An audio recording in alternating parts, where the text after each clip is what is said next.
welcome back to my channel. My name is Sarah and this is going to be my June TBR. I have some buddy reads planned out, and any other booktubers that I mention, I will link their channels down below because they're all beautiful human beings. They all want to buddy read with me, and so here we go. I will start off with the arcs. I'm not reading these with anyone. The first one is Neighbors and Favors by Kate Davis.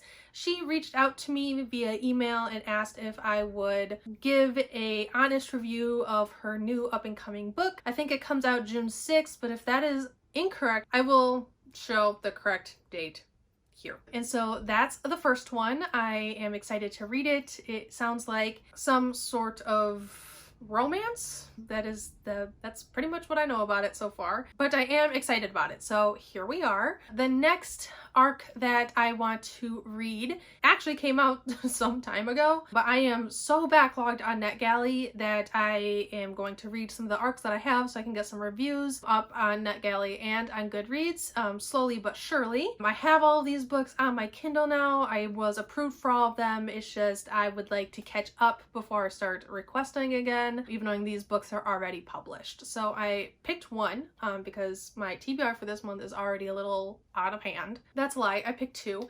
The first one is The Elementalist, Rise of Hera by T.M. White, and this one is about a pilot. I think it's a she, is saved by a elementalist, and there is something going on where she becomes a spy for this sort of agent in hopes of a cure for some disease maybe that she has. When I first and foremost decided to request this, I requested it solely on the fact that its cover was absolutely gorgeous, but female pilot sounds awesome if I'm not completely 100% lying to you guys. And I love anything that has to do with elementalists, elemental magic, any of that. So I'm hoping that whatever this book has in store for me, that I absolutely love it. That's the first one. The second one is Nameless Queen by Rebecca McLaughlin, I think her name is. And this book is where like weak becomes strong and commoner becomes like ruler. A girl that has to make a name for herself, hence the Nameless Queen. And I think, if I'm not mistaken, this circles around a girl who is so bottom of the low within the society norms that her caste system, they don't have names, and I think that's where Nameless Queen comes into play. I've heard really good things about this book before and after it was published, so it sounds like a book that's totally up my alley, and it's like the books that I read that I just really want to get to it and see if it's worth buying the published copy. So I guess we'll see. Next are two books where I'm continuing a series. These are just books that I'm reading all by myself. I read books one of both of these series within either 1 or 2 days, and so I know I'm gonna be able to get through these books fairly quickly once I start them. The first one is Siege and Storm by Leigh Bardugo, and this is the continuation off of Shadow and Bone by Leigh Bardugo. I actually really enjoyed the first book. This is just such a popular series. The trilogy before the duology that came out isn't very popular. There isn't a lot of very good things people say about it, but I actually really enjoyed it. I will go into more of my thoughts and kind of what Shadow and Bone is about if you haven't read it in my May wrap-up, so stay tuned for that. But I really like the trilogy so far. I heard as the trilogy goes on, it gets kind of bad, or not, it's not so great, but my reading tastes are actually pretty simple as long as it has some things in it,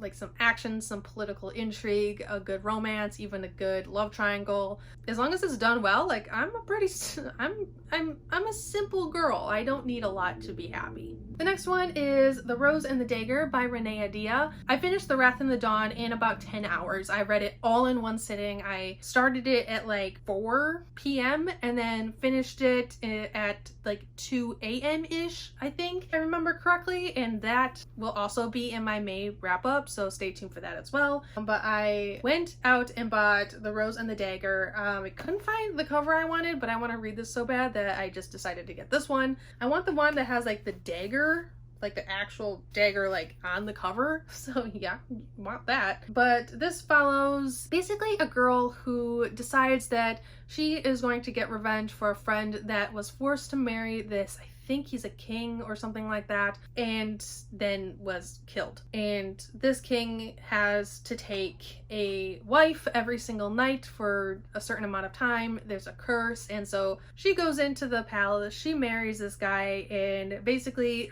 it's basically her story of how she doesn't die, what she does so she doesn't die. The ending of this book had me kind of on the edge of my seat, and I'm wondering how the end of the first book will lead into the beginning of the second book, because I'm real curious. And now I will tell you my 3 buddy reads that I'm reading with some lovely, lovely people. The first one is Ash Princess by Laura Sebastian. I have wanted to get to this for so long. This sounds like a book that was written for me. But I am buddy reading this with Vendi and Noria. I will link both of their channels down below like I was saying. And basically it is a land without a queen, the princess must rise. So princess, prisoner, orphan, rebel.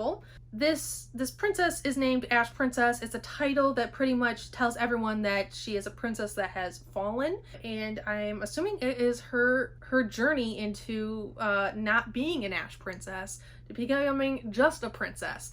But it just sounds like a book that was just written for my reading taste, like specifically for me. So this is the first one. The next one I am buddy reading Harry Potter and the Order of the Phoenix with the Jenna. I will link her channel down below as well. But this one is quite large, and that's kind of why I picked some other books, because I am reading Goblet of Fire right now, and I have needed some books to kind of break up my read of that, though I'm not disliking it, but I'm not liking it either, and it's becoming kind of a chore to pick up the book and finish it. But I've heard people that don't necessarily like Goblet of Fire really like Order of the Phoenix and vice versa, so I'm hoping that Order of the Phoenix keeps my attention a little bit better than Goblet of Fire does. But this is book 5 of the Harry Potter series. I'm getting there. I'm reading it for the first time ever. I'm 27. It's been a journey, but I'm also hoping that I can maybe keep myself accountable now that I am buddy reading it with another human being. But I do want to finish this in June. I do not want it to roll over into July. It is very large, but yes, we'll have to see how that goes. And my last book is Truth Witch by Susan Dennard, and I am buddy reading this with Honore Lewis, and I will link her channel down below. She doesn't have nearly as many subscribers as she should at all. I was actually surprised because she is in the community, she's on Twitter, and she's so nice and supportive, especially to other small booktubers, and please check out her channel. She really doesn't get the love and attention she deserves for being so damn kind. And so yes, I don't know a lot about Truth Witch besides the fact that a lot of people have come to me and told me that they think I would really like this series. But it follows, I think, 2 different witches. One is a truth witch who can detect lies, and her friend, I think, who is a thread witch, and I think she can see like the threads that connect people to people, but can't see the threads that connect her to people or things. Something like that. That's pretty much what I know about this book, but that is the last one. And so I do have books that I want to read before I leave for Japan in September, and that is kind of where I'm getting my buddy reads from. In that video, I say if you want to buddy read any of these books, please let me know. So if you haven't watched that video, please do, and if there's any book that you want to buddy read with me in July or August before I leave in September, please let me know. I will try to do my best to get that going. But yes, that is my June TBR. I hope you guys enjoyed it. Let me know what you guys think about any of the books I mentioned, if you have or want to read any of them, or just let me know your most anticipated read for June, what you're reading, and yeah, let's get some conversation started in the comments. But I will talk to you guys all later. Please like, comment, and subscribe down below if you haven't already, and I'll see you guys all next time. All love. Bye.